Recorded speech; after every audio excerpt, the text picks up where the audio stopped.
एक सेठ और सेठानी रोज सत्संग में जाते थे। सेठ जी एक पिंजरे में तोता पाला हुआ था। तोता एक दिन पूछता है, सेठ जी आप रोज कहाँ जाते हैं? सेठ जी बोले कि सत्संग में ज्ञान सुनने जाते हैं।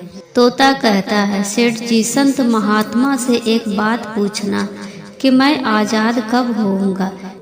सेठ जी सत्संग खत्म होने के बाद संत से पूछते हैं कि महाराज हमारे घर जो तोता है उसने पूछा है कि वो आजाद कब होगा। संत जी ऐसा सुनते ही बेहोश होकर गिर जाते हैं। सेठ जी संत की हालत देखकर चुपचाप वहाँ से निकल जाता है। घर आते ही तोता सेठ जी से पूछता है कि सेठ जी संत ने क्या कहा?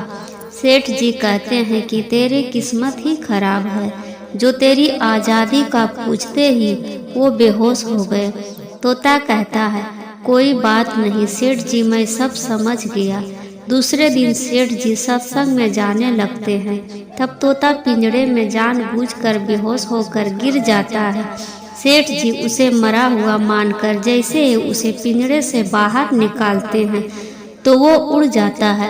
सत्संग जाते ही संत सेठ जी को पूछते हैं, कल आप उस तोते के बारे में पूछ रहे थे, अब वो कहाँ है? सेठ जी कहते हैं, हाँ महाराज, आज सुबह सुबह वो जानबूझकर बेहोश हो गया।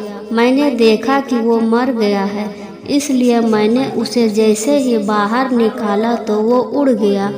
तब संत ने सेठ जी से कहा कि देखो, तुम इतने समय से सत्संग सुनकर भी आज तक संसारिक मोह माया के पिंजरे में फंसे हुए हो, और उस तोते को देखो, बिना सत्संग में आए मेरा एक इशारा समझकर आज़ाद हो गया।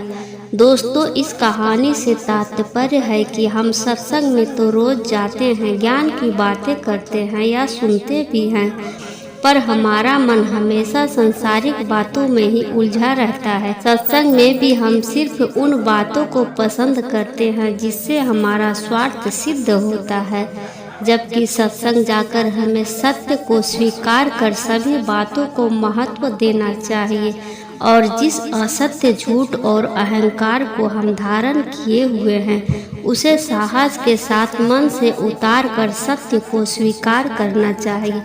दोस्तों, ये कहानी आपको कैसी लगी? हमारी वीडियो को लाइक कीजिए, चैनल को सब्सक्राइब कीजिए। धन्यवाद।